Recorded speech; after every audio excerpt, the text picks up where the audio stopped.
The ANC Provincial Conference has adjourned until later this morning to allow the Elections Agency to prepare ballot papers to be used for the elections of the top 5 positions.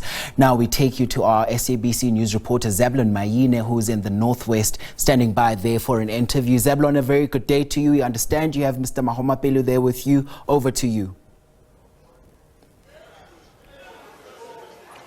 Thank you very much indeed. We are here with the ANC member here in the North West, a former premier of the North West, Supra Mahumapelo. But what I can say right now is that the conference, as you have alluded earlier on to say that it has been adjourned. Yes, indeed, it has been alluded. But to cut long story short, let's go to Mr. Mahumapelo and hear issues that there are issues that he needs to clarify. Dr. Mahumapelo, thanks very much for joining us. The viewers at home. Thank you very much. First thing first, how do you see the progress of the conference so far? Well, the most important thing is the atmosphere. There's no tension, there's no antagonism, there's camaraderie spirit here, comrades are in a jovial mood, there's no insults through songs and so on. So I think it's a good start. The challenge will be post the conference, at what speed and quality of implementation will we implement the resolutions, but we'll help the comrades because we will be there to help them implement the resolutions and make sure that we're always in touch with the branches and the community. And now, earlier on around past 6 in the morning, there were nominations, and so far we understand that there are 2 candidates for chairpersonship. In fact, how do you view the nomination of the top 6? Look, the top 5. My view, and this is my personal view, if I was Comrade Bushi Mapi, a veteran of the ANC, I wouldn't have accepted the nomination. Because a veteran of the ANC's responsibility is that when there are challenges among members, among structures and so on, a veteran comes in to bring comrades together, to bring the structures together. So when you get into the mud with the ordinary members of the African National Congress, you are going to lose the respect. And it means that there will be question marks about you taking sides in the organization. It doesn't augur well, but he has got the right to stand, so we can't take away his rights. But if I were him, I wouldn't have stood. We understand that some branches nominated you to stand in as the chairperson of the ANC in the Northwest, and now it seems like your name is not on the candidate list. Why are you not contesting? Well, it's because the branches are branches, you know. Even when you spread away that I'm not going to be standing and so on, they continue to nominate you. You will see that during the nominations for parliament and legislatures, there are still some members of the ANC who nominate Nelson Mandela, put his name there, right? But I'm happy now that we are at conference and it's now clear on who is standing, who is not standing. Comrade Nono Maloi, I served with him in the Youth League when I was the chair. At some point also he was the chair. And I think also when we were in the ANCPC, we were together. He was in parliament, in the legislature as a chief whip, as a speaker. I think he understands the challenges that are facing both the organization and the ANC. And I think he will do well as the leader who is likely to take over after this conference. Earlier on, we have seen some ANC members here inside were raising issues with regards to credentials. Do you think that ANC members who raised issues with regards to credentials were raising a valid point to say so there are some bogus delegates in the conference? They were right. Many bogus delegates. And I wish the leadership can address that particular matter. I'll give an example with Tswaying sub-region. The branches have long in June nominated the delegates. On the day of the conference they come here, they are changed. Now what have we been doing between June and the beginning of August to resolve those particular problems? Some of the bogus delegates were appointed within conference. Some of the delegates were able to say, so-and-so is not a delegate from my branch. It means our systems are not foolproof. We will have to make sure that we strengthen our systems as the ANC, but also as a leadership, we must not take sides. We must make sure that we do application of the law of the ANC in a fair manner, in a transparent manner. Because sometimes the way we apply policy in the ANC is very inconsistent. That is why people are able to take chances. And now, this conference has been met with court interdicts, and we were anticipating that by now we would have seen a second court interdict popping up. And on the other hand, there are allegations that you are behind this whole thing of court interdicts. Your view on that? Well, people can say whatever they want to say, right? We were in Nasrec. We are one of the provinces out of a court decision that some of our delegates could not vote. It was Free State, it was KZN. Now, people can't at Nasrec be in support of court cases. Later down the line, they become uncomfortable.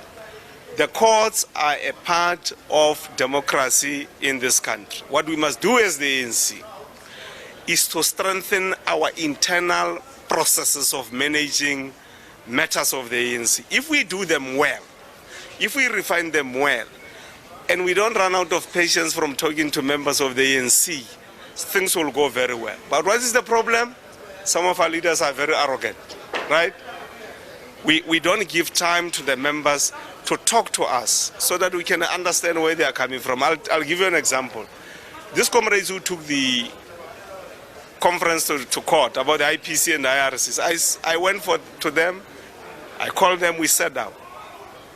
And they explained to me, Comrade Supra, went to Little House, went to Mpekwa House, we submitted letters, no responses and so on. What must we do, right? Had the leadership sat down with them, and they're raising a simple matter, expiry of the term of office. And it's in the constitution of the ANC. Why must you still maintain a structure whose term of office has expired? And we must be reminded, my members, who go to court, and the court must take pains to explain to you your own constitution. I think going forward as part of renewal, those are some of the things that we need to deal with. And leaders who are lazy, who don't want to go to the branches to listen to them, to the community. My own view is that in December, we must develop a policy that says, if you are supposed to be in the branches and the communities for 3 times in a quarter and so on, and you don't do it, you have to go.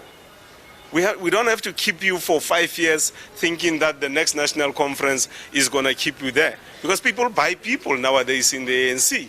It's not based on the quality of work you do for the people and the masses of our people on the ground and the structures.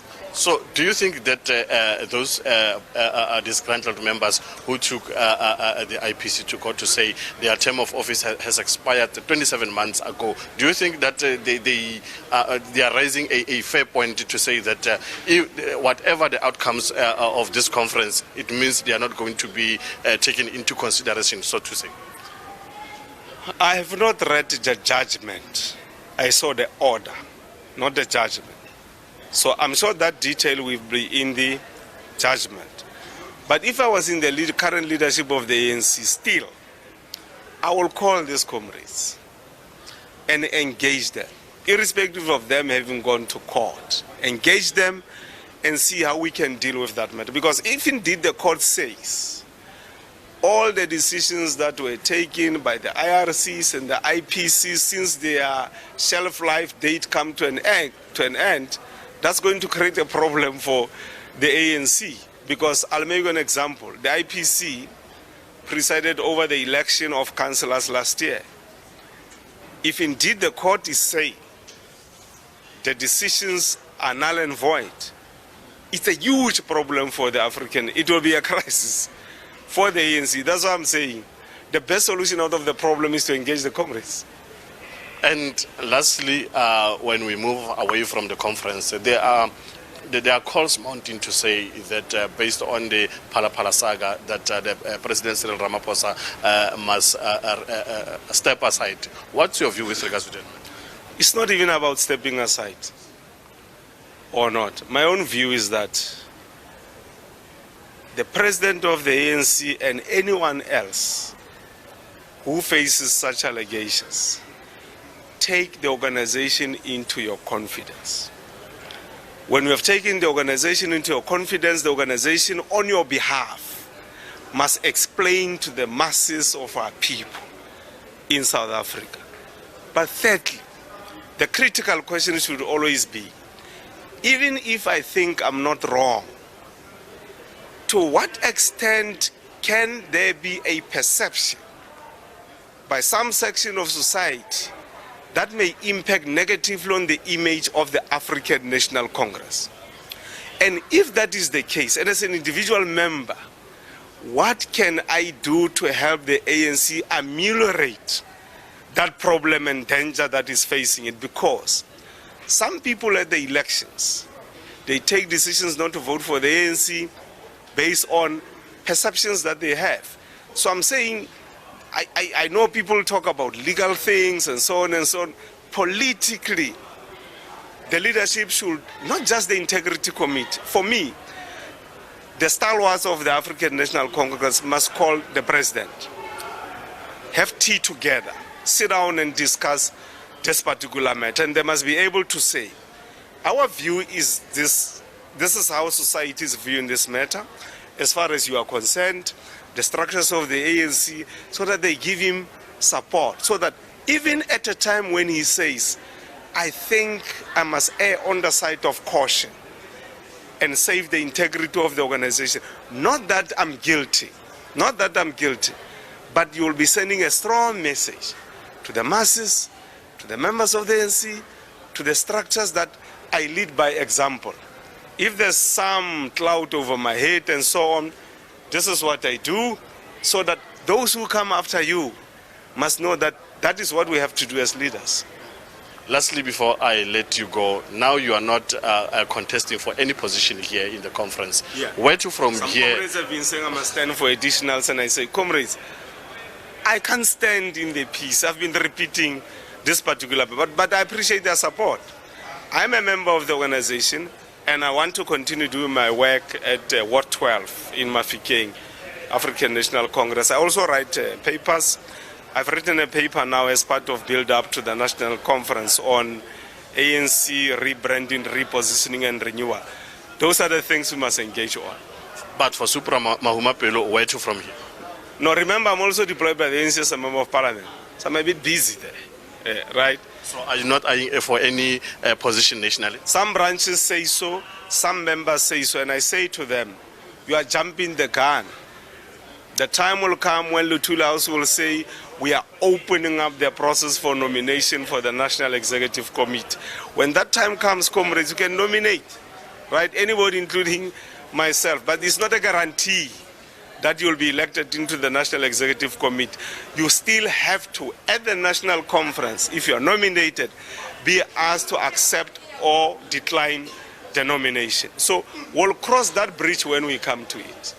Thank you very much. That is Supra Mahumapelo, former premier of the Northwest, and also is a delegate here in the conference of the ANC in the Northwest. He was giving us the overview, branch delegate rather. He was giving us the overview with regards to the issues that whether he's standing as a chairperson or not. But he just alluded to us to say that he's not interested in the politics of the province for now, but when the nominations of the National Conference comes to say Mr. Mahumapelo will be available, definitely he's saying that he's going to be available. But with that, so far the conference hasn't started yet, but when we understand that after this session there will be a voting process in this conference. With that, back to you in studio.